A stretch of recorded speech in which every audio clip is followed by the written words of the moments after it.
When I think of Morrowind, I think of volcanoes. I think of boats and danger around every corner. I think of Vivek and Vivek City. I think of the Dark Elves and Vardvarks and all kinds of weird and wonderful and terrifying beasties. I think of that first experience of landing in Sadrith, and everyone's a jerk to you. Why is everyone so mean in this place? Sorry, stranger, my time is short, so get on with it. It's not, halflings and fairies when you step into Morrowind for the first time. It starts off with you in captivity, and it's talking about you were just taken out of the prisons. Well, why is that? And Morrowind never tells you.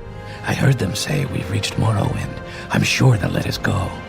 The game having the trust in the player to give them agency to say, all right, here's your name, here's your papers, you're a free person now, and then here's the world.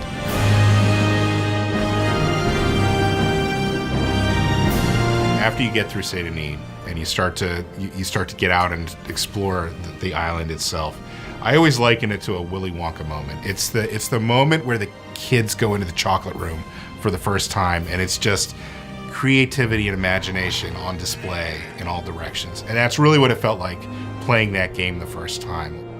Morrowind has a very specific aesthetic to it, and it was, I think, maybe the first thing that hit me when I jumped into the game is just how real it was. You see just all this ash kind of falling all over the zone, and it gives it just a really different vibe. Then you get parts like Sadrith Mora where there's giant mushroom towers everywhere. It's very bizarre, weird, and wonderful, and it's quite unique.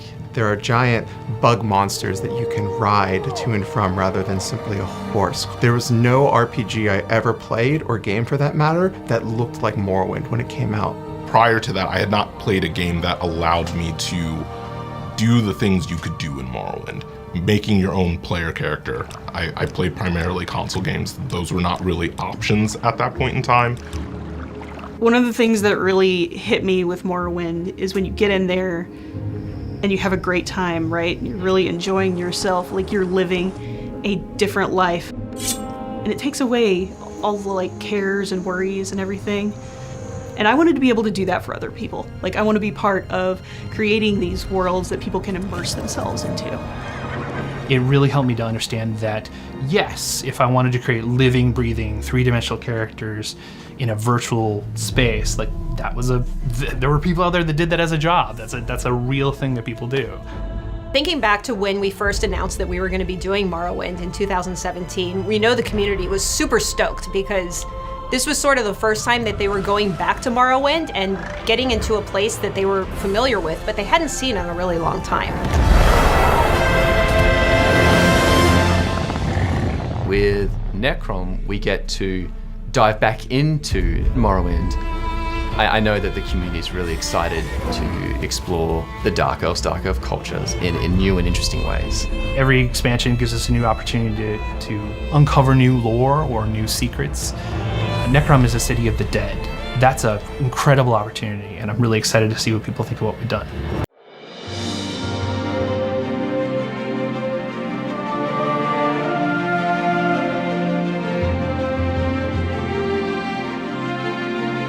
One of the things that comes to mind first when I think of Morrowind is the great houses, the great dark elf houses, and the often very kind of complex and delicate political balance between all of them.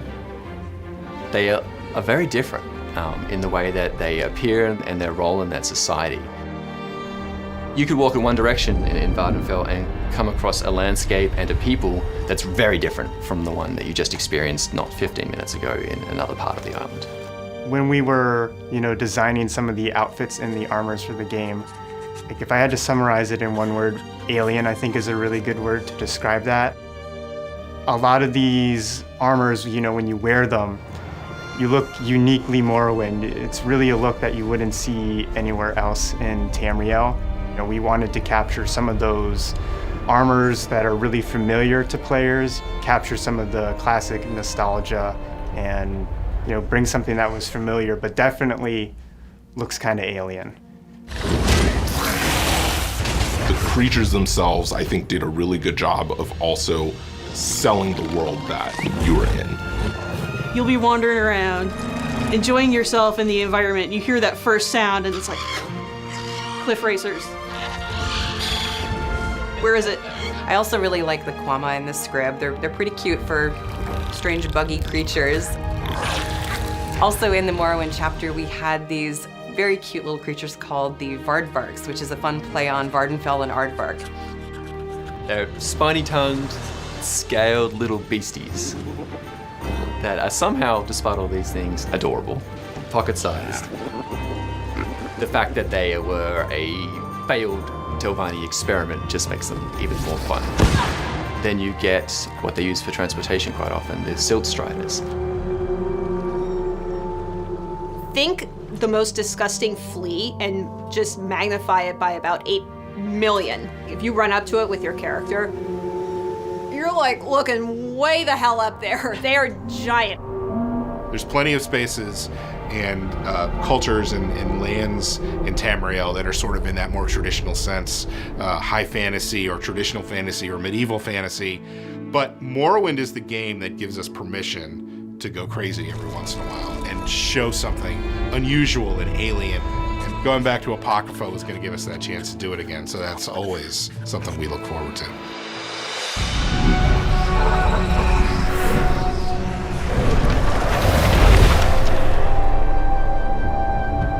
The secret that sort of lies at the heart of every dark elf, that drive that makes them reach out for power, that is a thing that's part and parcel of the Telvanni. We're heading into the Telvanni Peninsula.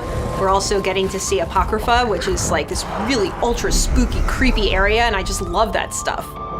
Finding the visual cues, finding the metaphors and the visuals that can connect the two of them, and yet keep them both distinct and keep them both within their own, lore space is always fascinating and always fun to do.